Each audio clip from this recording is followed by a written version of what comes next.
Everyone, welcome to my introduction to the Sony PlayStation and the Nintendo 64 games. First, I'm going to tell a little story that, this is actually in the mid-90s when these systems came out, but we're going to go back 10 years to the past, back in the 80s. Now, back in the 80s, if you grew up in the 80s, you know that audio cassette tapes were pretty popular back then, but at the same time, they were just coming out with compact discs, which were replacing tapes, and it seemed to be pretty successful as far as recording music. So the Sony company came up with the idea that they could try to put video games onto disc, but they really didn't have any experience with video games, so they teamed up with the Nintendo company, and they decided to create this project where they're going to put video games on CDs. But after a year later, they ended up splitting up, and I'm pretty sure that was in like 1986 when that deal took place, when they teamed up together. And within a year later, they ended up splitting due to arguments over revenue. And I'm guessing Nintendo must have broke off the deal because Sony was unhappy with them, and they were determined to compete with Nintendo to create this great product of putting video games onto discs. So they ended up teaming up with Philips, and I guess they had a lot of problems trying to create this great idea. But the one thing they did realize is that they could put movies onto disc too, so that is where DVDs came from. So it's kind of a cool idea that the idea of creating DVDs, which are extremely popular today, came from the original idea of putting video games onto disc. But eventually, after working on it for many years, Sony finally came out with the Sony PlayStation, which had the games on disc.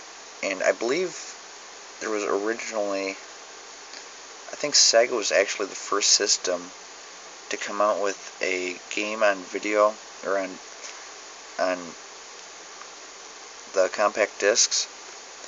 Because I remember there was Sega CD, but I imagine they got the idea when they probably already knew that Sony and Nintendo had teamed up and were trying to create this, so I imagine Sega probably also had engineers working on the same idea. But I had played one Sega CD game in my life, and there was a lot of skipping in it, so I'm guessing that's probably why Sony didn't come out with the disc at the time.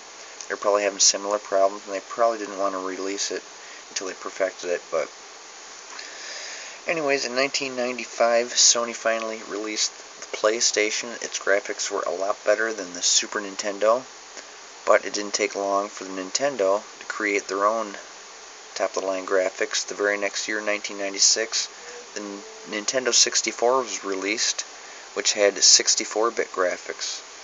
So the Super Nintendo graphics, which were 16-bit, had multiplied 4 times. So it's hard to believe if you go back even before the Super Nintendo, you had the original Nintendo, which had 8-bit graphics. The Nintendo 64's graphics were 8 times better than the original Nintendo. So, 1995, here we got the Sony PlayStation. Now, I'm going to be playing these games like Sony PlayStation and Nintendo 64 at the same time. Like, I did all my Nintendo games in like order, and I also threw in a Sega Master System game in there. And same with Super Nintendo, the 16-bit Super Nintendo games. I also had a couple 16-bit Sega Genesis games. Well, the same thing here. We got the Sony PlayStation games and Nintendo 64 games, but I don't have nearly as many games on these systems as I do previously. On the previous systems, like the Nintendo, I had 66 games, 65 or 66, and on the Super Nintendo, I believe I had 44 games. Between the Sony PlayStation and the Nintendo 64 combined, I think I got like maybe 10 games, 15. Okay, I just went and counted. I got a total of 13 total. So, and we're going to kind of be not necessarily jumping back and forth so much, but we're going to have like a PlayStation game, and then we're going to have like all the N64 games, and then the rest of the PlayStation games. And pretty much because of the release dates. Here's the Nintendo 64. Now the Sony PlayStation, I don't have anymore. I got the PS2, but you can still play the PlayStation games on the PS2, so That'll help out there. First game we're going to see, released in 1996. I believe it was 96. Either 95 or 96, but Mortal Kombat Trilogy. This is where they took all 3 Mortal Kombat games and stuck them into one, created by Midway. So, now there is a cheat I'm going to be using in this where you can do 1-button fatalities, but I should warn before we get into the game that about 50% of the fights it doesn't work, so I don't know, we'll just play around and see how it goes. And we're going to jump on the Nintendo 64. We got Super Mario 64. And this is going to be kind of the last Mario adventure. We still, I mean, it's not the very last Mario game, but as far as like Mario trying to save the princess from Bowser, this is going to be the last one of those we're going to see. So we got Super Mario 64, completely different look to it. You got complete 3D, like 3 dimensions, whereas in the other games are all platformer games going from left to right. But in this game, what you have to do is you go to these boards, you get power stars, and you need 8 power stars to get into the first board against Bowser. Beat him once, get a key. That key leads you to another room where you can get more power stars, and it just keeps on going. Eventually you want to get a total of 70 power stars to fight against Bowser in the final area. And a lot of these games, I'll be going more in depth when I'm actually playing the game, so this is just kind of like a brief kind of walkthrough, just give you an idea of what the games are going to be like. Pretty fun game though. This is another Mario game I can beat. And the most annoying thing about this game is throughout most of the game it takes skill. You have to practice to learn like certain moves like wall kicks, or it's where you jump off the wall, bouncing off the walls and all that stuff. There's all kinds of different things to learn in this game. Once you learn how to do those, you can master like certain boards, certain levels, and get better. But then when you get to the final board against Bowser, it's pretty much all that skill you might as well just throw away, because it's like the very last throw on Bowser. It takes nothing but luck. So there have been times where I could not beat this game. I could just get frustrated and think, you know, I'm not doing this anymore. But sometimes, most of the time, I get lucky and throw Bowser exactly where I want to. Next we're going to see Super Mario, or no, this is just called Mario Kart 64. Super Nintendo, we saw Super Mario Kart. This one is just called Mario Kart 64. And this just blows Super Mario Kart out just completely off the map. I mean, it's just, the graphics are tons of times better. The gameplay is a lot more fun.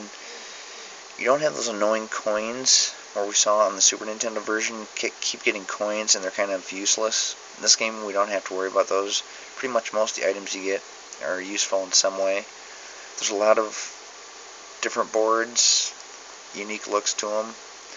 This one right here is the very first one we're going to see, Luigi Raceway, but there's all kinds of fun boards. And we get to see, just like Super Mario Kart, we'll get to see the Mushroom Cup, the Flower Cup, Star Cup, and this one we get to play the Special Cup against the computer. We don't have to beat them all like in the original, or in the Super Nintendo version. I was only able to do the Mushroom, Flower, and Star Cup. I could not get to the Special Cup because I need to unlock that by beating the other 3 cups in 100cc. We don't have to worry about that in N64, so I usually pick Wario in this game.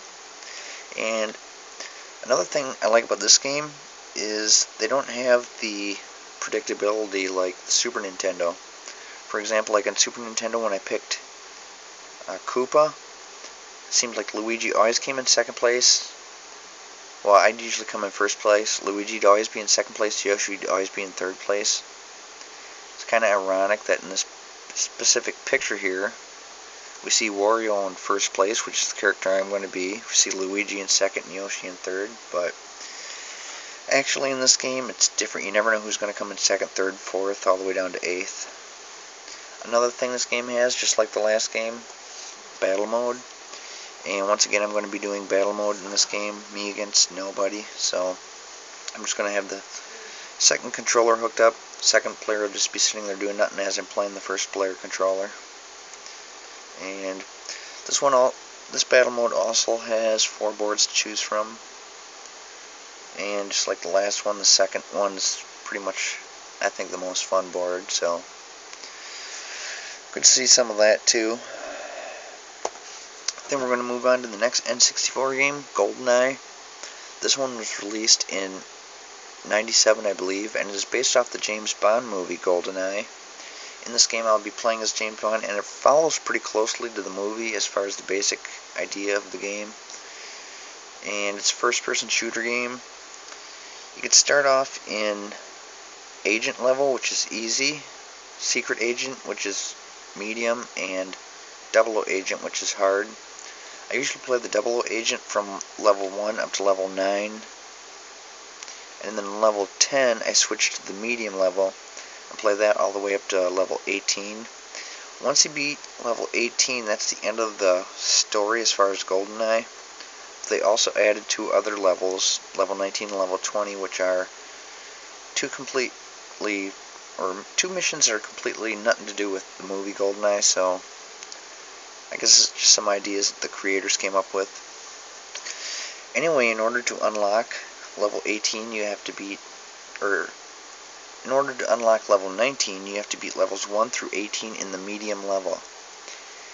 And in order to unlock level 20, you have to have levels 1 through 19 beat in the hard level. So I'm going to have to use the Game Shark. Now when I first play this game, I'm just going to play without the Game Shark, just doing regular gameplay. I'm not going to use any cheats or anything. I'm going to play as far as I can get, which is probably be level 19. Hopefully I can beat it.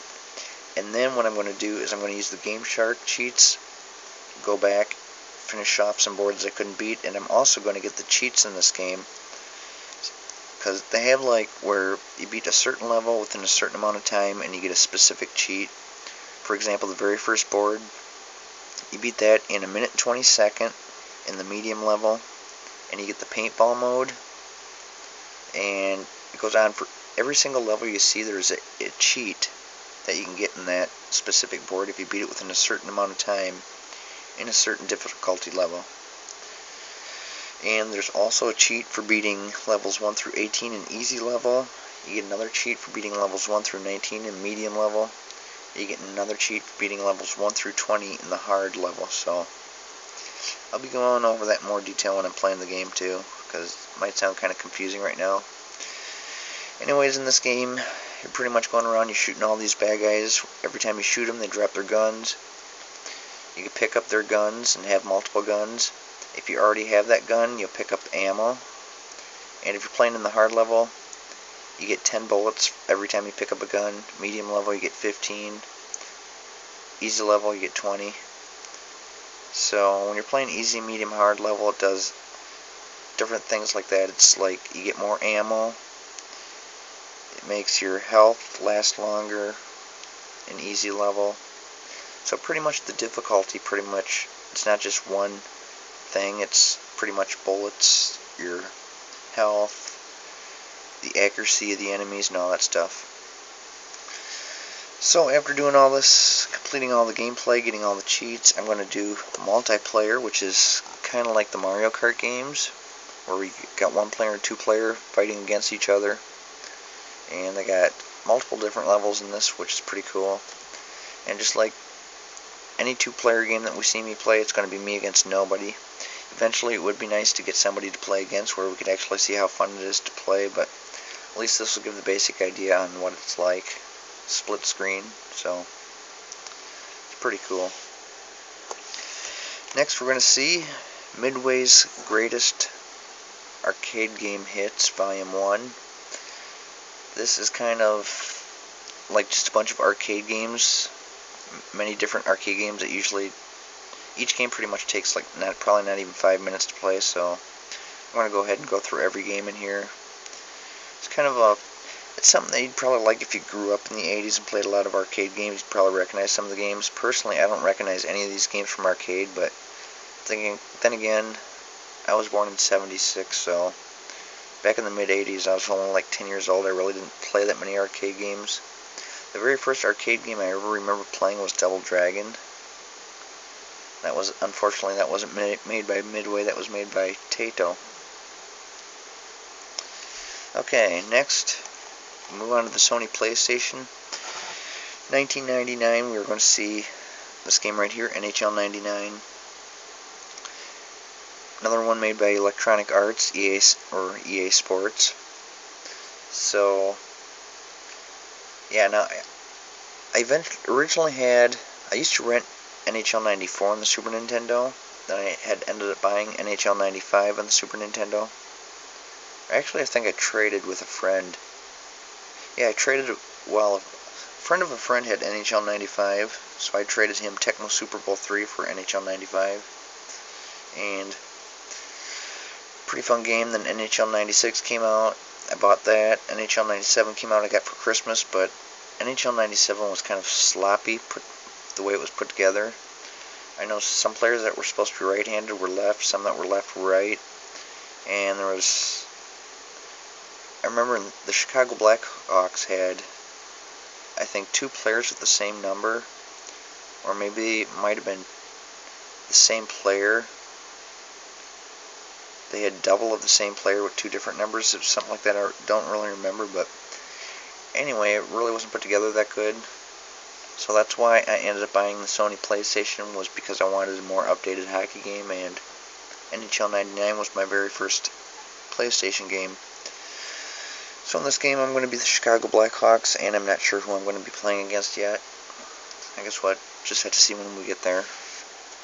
I would like to make it a different team in each game, because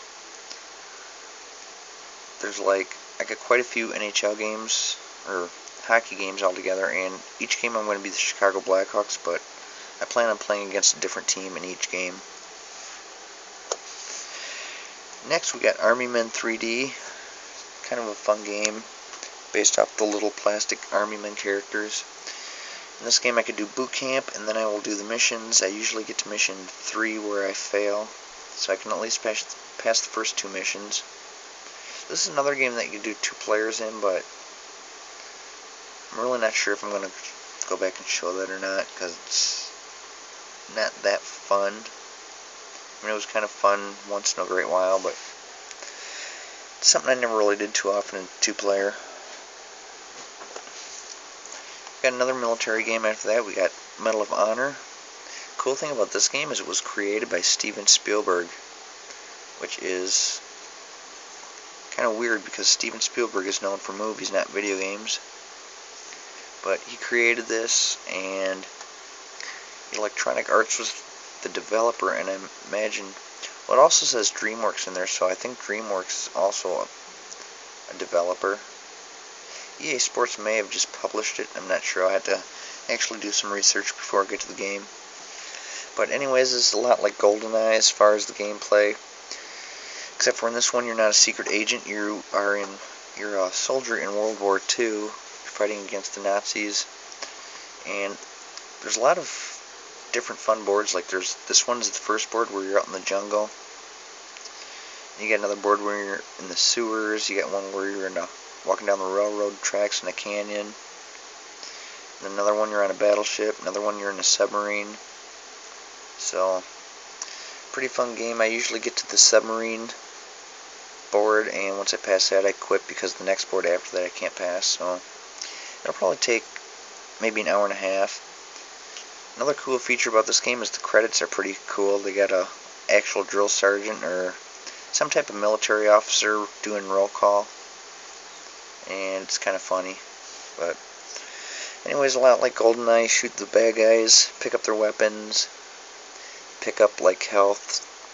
Well, like GoldenEye, instead of picking up health, you can pick up body armor. This one you can actually pick up medical kits to restore your health, but it doesn't have armor, so I guess it pretty much works as the same. Okay, this game was also in 1999. Most of my PlayStation games were from 99. This one here, Driver. Now, this game, I can't pass the first mission in it, so what I do, instead of playing the missions, I play Take a Ride mode. You could pick either San Francisco or Miami. You could pick either day or nighttime. So I'm not sure, I'll mix it up a little bit, but you got your damage meter. Okay, and it looks like I did it again. I downloaded the Spanish picture of this game where it says Dano and Felon. It's supposed to be damage and felony, but or damage and felon.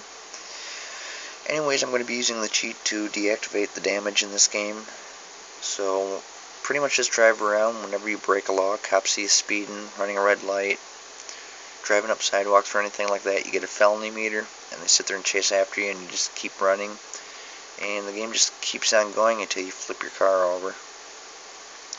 So kind of a fun game. I mean, the graphics are pretty good. So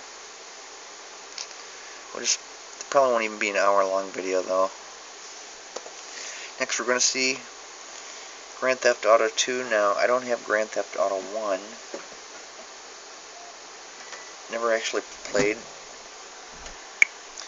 So, anyways, I had to pause the video there. So, anyways, I never actually played the first game, so that's why we're not going to see it. I never bothered buying it, because the second game here really isn't that exciting. I mean, it's not too bad, but the second one's not that exciting, so I don't imagine the first one would probably be even worse. So there's really no point in going through two of these games, but so we're going to go ahead and do this one, Grand Theft Auto 2, and pretty much you're working for three different gangs. There's the Yakuza, the Zaibatsu, and the Loonies. You can do jobs for like one at a time. Like, let's say you do a job for the Yakuza. You go ahead and do a mission. They'll send you on this mission. You complete it, and they give you money. Plus, your respect will go up with them. Your respect is up in these meters right here, up on the left. As you see here, the Zaibatsu, you got a lot of respect. But see, the more respect you get with one gang, the more respect you're going to lose with another gang. So it looks like the Zaibatsu you get a lot of respect for, the Loonies are going to hate you. If you get a lot of Looney respect, the Yakuza is going to hate you. If you get a lot of Yakuza respect, then the Zaibatsu is going to hate you. So your respect will go up for one gang, and it'll go down for another gang. Now, when your respect is like below average, average is like the middle right here. Whenever your respect is minus, anytime you ride through that gang territory, they're going to shoot at you. So that's something you want to keep aware of, because these hearts over here represent your health. And I think every time you get hit, I think your heart drops down to half a heart, and then down to, like, one hit you're going to drop down to 4.5 hearts, another hit you'll be down to 4. I think it works that way, but I'm not positive. Also, if you get hit by a car, you can get wasted in just one hit. So that's one thing you got to watch out when walking on the streets. But there's many different cars in here, and there's also a lot of cops in this game. Now, in this game, the cops don't care if you speed, they don't care if you run red lights, they don't care if you drive up sidewalks. Traffic violations they don't care about. But if you run over someone in front of a cop in your car, they're going to chase after you. If you shoot your gun in front of a cop, they'll chase after you. And there's some missions you play, cops are automatically going to be going after you. If you hit a cop car, they're going to chase after you. And you get a wanted level, which is represented by these little police officer heads up here. Now, first you're going to get a one-head level, and the best way to avoid that is just hide from them, and eventually they'll give up on you. The higher your wanted level gets, the more force they're going to use to try to catch you. So if you get like 3 heads up here, they're going to have roadblocks. You get 4 heads, I think they get like the SWAT team and all that stuff. But anyways, not too bad of a game. Your mission is to get $1 million in this city, and once you do that, you go to this area where it's the end of the board. It'll be pretty much make it real helpful too. They got all these arrows that point to exactly where to go, so it kind of really helps you out throughout the game. And now this game's going to be rated, I think, T for teen. When we get to the Sony PlayStation and the PS2, we're going to see a lot of games. I'll have that in my subject box too, rated T for teen or rated M for mature, whatever's on the game. So just so everyone's got a fair warning in case they got kids and all that. They don't might not want them to watch certain videos. But anyway, you want to get $1 million, you get busted, you just says busted, and the cops will drop you off somewhere. You lose all the weapons you have. If you get wasted, you end up somewhere near a hospital. Once again, you lose all the weapons you have, so that's kind of the downfall. But anyways, you just want to do work for different gangs to get money. You can also do kill frenzies, where you go out and it'll say like shoot down 20 people with this machine gun within like a minute and a half or something like that, and you got to go around shooting all these people within a minute and a half. If you do it, it says passed. If you got a wanted level during a kill frenzy, if you get one, if you pass the kill frenzy, your wanted level will be gone. If you don't pass it, you're stuck with that wanted level until you either get busted or get away from it somehow. Another way to get rid of your wanted level, you could drive through paint spray, but I'll go into more detail when I actually play the game. This game is actually, the only reason I'm really playing this game is because it's an introduction to the Grand Theft Auto games we're going to see when I get to the PS2. So we're going to get to see kind of how it started out in the original PlayStation, even though this isn't the very first game. This was the first idea of the Grand Theft Auto games, and it really expanded when we got to the PS2. Okay, that's the end of the 99 games. We're going to move into 2000. This is NHL Championship 2000. The cool thing about this is it's created by Fox Sports. So if you used to watch hockey on Fox back in the day, it's pretty much just like that. It's got the same music and all that, so pretty cool. Once again, I'll be playing as the Chicago Blackhawks against not sure who yet. We'll see when we get there. Now, I used to be really good at these old hockey games, but once you don't play these games for a while, start playing the newer ones, I notice they seem to be harder. It's not like that with the Tecmo football games on the Nintendo and Super Nintendo. The gameplay is pretty much so much the same on those that if you get real good at one game, you can move on to the next game and it's pretty much you're going to be just as good. So I mean, we could see, as we could see from my videos, Tecmo Super Bowl 2 Special Edition, I've only had that game for like 6 months. I've only played it twice, and both times I won that game. The reason is because I've played all the other Tecmo Super Bowl games so many times. But now in these hockey games, you can get really good at a game. If you don't play for years, you're not going to be good at it anymore. Or maybe it's just me. I'm not sure. But anyways, I'm not too good at this game. Then we're going to see Star Trek Invasion. It's kind of a fun game. The cool thing about this is it has Patrick Stewart's voice in it as Captain Picard. And it's also got Michael Dorn's voice in it as Lieutenant Worf. Or actually, I believe it's Lieutenant Commander Worf. I'm pretty sure this game took place after his promotion in the movie Star Trek Generations. And I'm not sure about the whole storyline of the game. I think it has something to do with the Borg, but we don't see any Borg in it. As you can see here, we're fighting against Romulans, so for a Star Trek fan, this is actually a pretty fun game. And I think this was also made in 2000.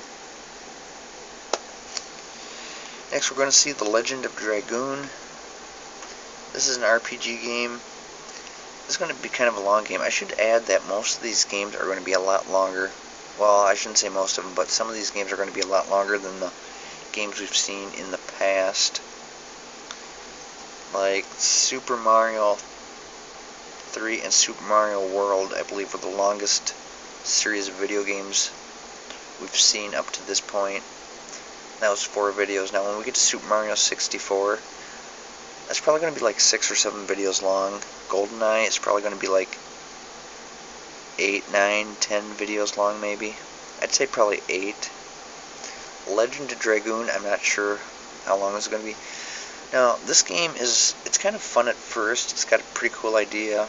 It's kind of like medieval times. You're fighting with swords and different weapons. You get different characters. And eventually, as you go through the game, you find out your characters have these special power abilities that they can do, like magic and stuff. There's like all kinds of castles and rocks and prairies and meadows and all that good stuff. Fighting against all these really weird looking creatures like blobs and stuff. But eventually you get to a certain point and the game kind of gets old. It's like the same old stuff all the time, and one of the most annoying things is there are so many fight scenes. It's like you go a little bit and you gotta fight, go a little bit, fight, and it gets kind of boring after a while. So I'm probably going to try playing up until we get to the point where they get their powers, just so we could see it, but really don't have all these games planned out perfectly, so I might get to this game and get bored and say, nah, I'm not going to do it, but maybe I will. So it's hard to say right now, but not too bad of a game to start out with. This game is actually 4 discs long. When I bought this game, it had 4 discs with it. I can't even pass, well, I haven't passed the first disc yet. I shouldn't say I can't pass it, but I just haven't, because I've gotten up to a certain point. I do notice, so over the times I've played this game, I'd get up to a certain point and couldn't get any further. The next time I play it, I was able to get further. So it seems like usually when I get stuck in this game, the next time I play, I start at the beginning. I get further each time, but anyway, I don't plan on playing a full, or don't plan on playing too much of this game, just up to a certain point. Still probably going to be a lot of videos though. And that will be the last of the PlayStation games. And then we're going to see a PC game on my computer. I'm actually going to try hooking my computer up to my TV to play this game. It's going to be kind of hard though, because my camera sits off to my right side, my computer's off to my left side. So if I'm turned towards my computer to use the mouse, it's probably going to be hard to hear me doing commentary. So I might have to put the computer on my lap while actually playing, or maybe I could just put the mouse on my lap. So anyway, I'm going to hook my TV up to my computer. I got the cord to do it, the HDMI cord. I have not tried it yet, but I got my friend the same cord and he was able to do it no problems. So anyways, we're going to be playing this game, Oregon Trail 5th Edition.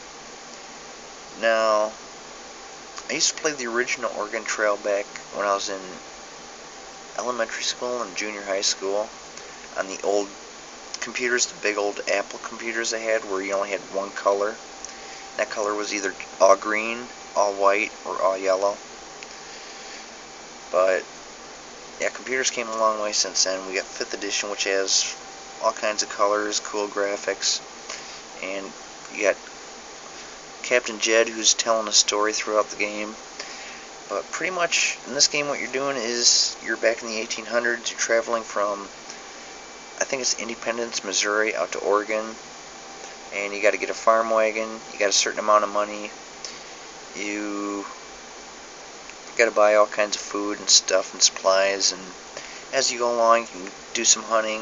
You're going to come across all kinds of obstacles you got to try to get by. There's people you can talk to in the game, it's pretty cool. So anyways, this will be the last, after we complete all the games on the PlayStation, we're going to be doing this PC game, which was released in 2001, and after this we're going to move on to the PS2 games. So that was my introduction to the Sony PlayStation and the Nintendo 64. I hope you enjoyed it, and I hope you are looking forward to my games. Don't forget to subscribe to my channel where you can get updates on my video games, and also look me up on Facebook at same name, Jay's Retro Video Games. Click like on my page and you will get uploads of my games on Facebook too that way. And you can also go to my photo album where I have all my uploads, my YouTube uploads. I got the pictures of all the games. You can click on the picture, like let's say you see a picture of Mario, Super Mario Brothers. Click on that picture, it's going to have the information, the game title, the release date, the publisher. Some games I have the developer and the publisher names. And I also have a link to the YouTube channel. So if you want to watch the game, you can just click on the link and it'll go bring up the YouTube channel and you can actually see it right there. So something if you're interested in all these old retro video games. So I hope you look forward to the games, and I'll see you in the next video.